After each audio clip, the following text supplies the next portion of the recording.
talking is something you need to get good at. If you're good at talking, you have the gift of the gab, as they say, you can sell anything. No matter what you're selling, the better you get at talking, the better you're gonna sell it. So if there's one skill you need to practice for your sales, it's how to talk. How to talk convincingly, how to put energy into your presentation, how to not be boring. Learn to speak. If you don't have my body language course, there's a course on andrewtate.com that teaches you body language, and we cover oration. We talk about talking and how the way I talk, what I do, things, tips, tricks, etc. If you want to learn to talk like me, the Grand Master, I'll teach you. But you need to be good at speaking. Being good at speaking will make you be good at selling. They are the same thing. Get used to talking. I've been in presentations over and over again with people who have a fantastic product, fantastic information, great price point, but the presentation is slick, they've got the PowerPoint, etc., but they're just not good at talking. There's no fucking X factor with their talk. There's no pa-pow. You need to have that pa-pow. You need to get good at talking. Practice it. Practice getting good at talking. That's one of the most important skills you can learn for life. From getting women to selling products, it's exactly the same thing. You need to get good at talking. It's important. So, there's lots of different ways you can get good at talking. My way, the way I talk, suits my personality. You have to develop your own type. But I make sure, I try my best to make sure I put loads of energy into how I speak. Most people speak and they don't realize super low energy. And when you have the ebook, you don't sell the ebook, you sell the result of the ebook. Because if you sell the ebook, you're bored already. I'm bored. So I scream and I move my arms around and shit. I'm eccentric. I'm over the top. You don't have to be that way. There's other ways you can also be engaging without being the same as me. I know lots of other guys who are engaging other ways. But you have to develop an angle to be engaging. So next time you talk to someone who's an engaging speaker, find out why they're engaging. Even some people are engaging because they laugh all the time. People like positivity. So if you've ever been around someone who's like constantly like laughing when they talk, but then you're like, well, you listen more. Because what the fuck's so funny? His life seems great. I want to know what he knows. Find a way to differentiate yourself one way or another. There's loads of different tips and tricks. I can't tell you to be like me, because I'm me and you're you. But you need to find a way to be engaging. And the way you do that is next time you're listening to someone and you're particularly engaged, work out what about them is engaging. So I like to be high energy. But high energy always helps. Being low energy never helps anything. Even if you're shit in bed, at least if you're high energy, it'll be better than if you're low energy to fucking do something. One thing you do need to avoid is everyone does it. But if you'll notice, you're watching this university, I'm not reading off a teleprompter. I'm doing everything off the top of my head, and I very, very rarely start stuttering or saying, I've trained it out of my brain. And I teach how to do that in the body language course. So if you're watching this and you want to be able to speak like me, free-flowing, blah, machine gun, get the body language course. But you start slowly. You talk slowly, you breathe, you make sure you don't make any and then you get better at it, and then you can be as quick as me. Now I talk very, very fast without mistakes, without gaps. And will lose you a deal. So explain to me how the flux capacitor works. Okay, so you just lost it. You just lost the deal right there. And 99% of people will do exactly that. Even people who are good, even experienced people. Okay, so why? How does the flux capacitor work? I'm gonna tell you exactly how the flux capacitor works. Here's how it works. Look at this. I just got the deal. You didn't. All I did was repeat his question. You're saying, so you have time to think. I'm repeating the question, so I have time to think. Tell me how the flux capacitor works. Okay, or tell me how the flux capacitor works. I'll tell you what I'm gonna do. I'm gonna tell you exactly how the flux capacitor works. All I did was repeat his question. It's not complicated. There's tips and tricks so you learn how to speak without sounding like a moron. If someone and ahs in a presentation with me, I won't buy from them because I don't like that shit. I don't speak that way. Learn how to not speak that way. Andrew, I want to learn to speak like you do. The way you talk on podcasts is why they're so monumentally successful. I want to speak like you do. How do you practice? How often do you practice? And I tried to explain to him. I said, brother, you're 42 years old. I'm 36 years old. You've been speaking longer than me. So it's not about practice. The difference between you and I is I pay attention and I make sure that I get feedback. So if I do a podcast, I will watch it back and write down every time I made a mistake or every time I could have used a different word.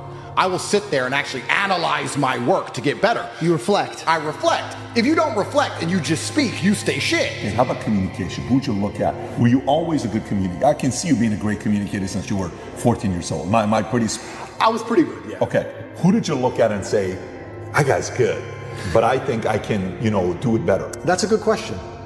And I think that you know what I'm asking. I know what you're asking. I don't know if there's one particular person I took nuances from, because when you're a great communicator, you know how to be serious and you know how to make people sad and angry, and you also know how to make people laugh. There's different people who can do lots of different things. So who was that? Was it somebody that was multifaceted like that? I think it was a lot of different people. And I also think that... Did you pull from comedy as well, or no? Certainly did, but I was also extremely self-critical.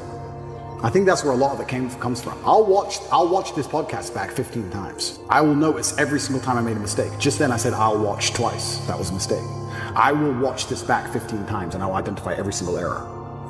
I have an email list and I sign up and I get words of the day. I get 5 or 6 new words a day, which I try my very best to memorize. It's harder than you think to memorize 5 words a day, but I always try to make sure I have the most interesting vernacular I can possibly have, a wide vocabulary, so I can be very specific with my points. The reason I actually did that, I keep talking about my dad, but I'm his son. I have the same name, Andrew Tate III. He was Andrew Tate II. My father was a linguist for the CIA. He spoke Russian and German and Spanish and English.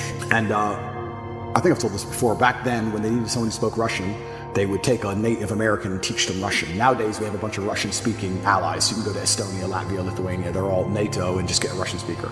Back then, they taught my dad Russian, and he held the Air Force record for the fastest assimilation of a foreign language. When he died, a guy sent me an email, sent me a message saying, "You don't know who I am, but I worked with your father in the Air Force, and he had the fastest assimilation. He learned Russian in 2 weeks. Crazy." And I remember saying to my dad, "Will you teach me Russian?" He said, "Boy, you don't even know English." I said, "What do you mean?" He goes, "You don't even know English." And once he sat me down with a dictionary, I was like, "You're right. I don't even know English." That's why I've lived in Romania 7 years. People say, "Why don't you speak Romanian?" Because I don't know English yet. I need to finish the first job before I learn the second. I don't know English. There's a bunch of words I don't know. I can't speak how he spoke, so I don't have time for a second language. Yeah. Also, another thing I found really interesting, Putin speaks English. Have you ever heard him speak English? No. Because if you want to speak to Putin, you speak to him in his language.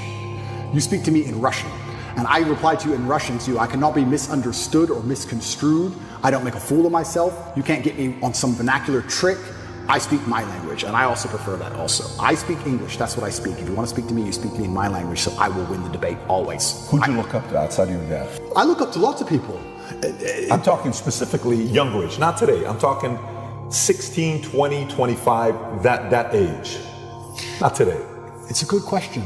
Because I always believed in trying to take the best parts of individual people and then amalgamate them. And I know you want a name, and I can't think of one off the top of my head, but I would look at people who I didn't even respect, but they'd have one particular thing about them. I thought, that's good. It could be somebody I didn't even like, but he dressed well. I think you just have to be perspicacious and look at people, and there's something you can learn from absolutely everybody, and just try and adapt it all. I'm not saying everybody should be clones of me. For everyone's individual, right? But there might be some things about me they find inspiring that they may adapt and take on board, and then they'll find some things from other people. But learning to speak is something I understood from a very young age how important that would be. That's a superpower. Okay, so let me go back to the question I was asking, where I'm trying to go with this.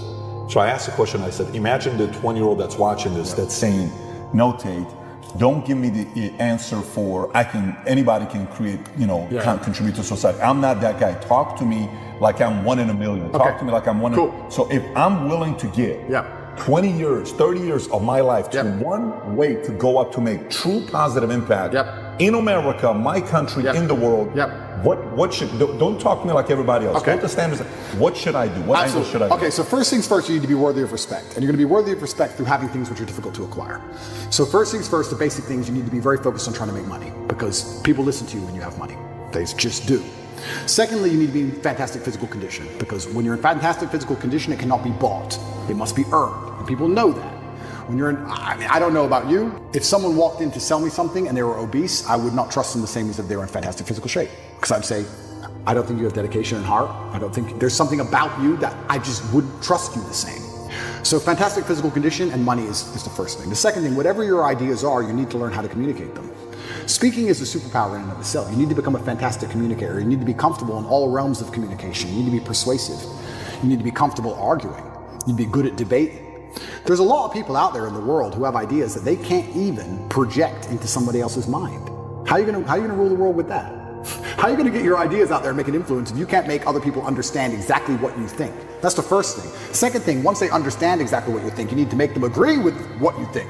These are two different skills. Must be practiced and must be learned. If you're 20 years old and you want to change the world, you need to be having endless debates endless, without resorting to name calling, not on Twitter like a dummy, in person. And you need to come across in a way that people agree with you. We can go back quickly and talk about the red pill. The difference between me when I talk to girls on these panel shows and every other guy when they talk to girls on these panel shows is, when I'm done, all the girls want me. Watch them. Watch the shows. I say the same thing, and by the end, the chicks are in love with me, as opposed to saying the same thing and the chicks thinking I'm a dickhead. That's the difference. I project my ideas and I make them agree with my ideas to a point where they're like texting me afterwards. I'm not saying anything different. It's how I'm communicating it. Something you can catch more flies with honey than hurting people sometimes. So you need to be good at everything. You need to have a Swiss Army knife of tools. I know when to be intimidating or aggressive. I know when to come across as obtuse. I know when to come across as exceptionally open-minded and easy to understand. I know when to come across as understanding. I know all these things. This all has to be practiced. And a lot of it is, communication. I would say, if you're going to say to a 20-year-old who's truly exceptional and driven, I'd say you need to become a master communicator. Because once you can do that, you can do anything. And that fixes all the other problems, right? We talk about making money. If you're a master communicator, you do fantastic in sales. You'll kill sales. You'll absolutely destroy sales if you're a master communicator. Not many people know this, but I used to sell windows. You know the old school knock on the door? Windows sales. I did window sales for 2 or 3 years, and I'd say this is one of the hardest jobs you could possibly do. And I would always recommend a young man, if he has some time to waste, to go sell windows. And the reason, it's fantastic, because I'll tell you why. It's the hardest one to sell because 1, nobody wants them. 2, they don't know who you are. And 3, even if you convince them that they need windows, after them not knowing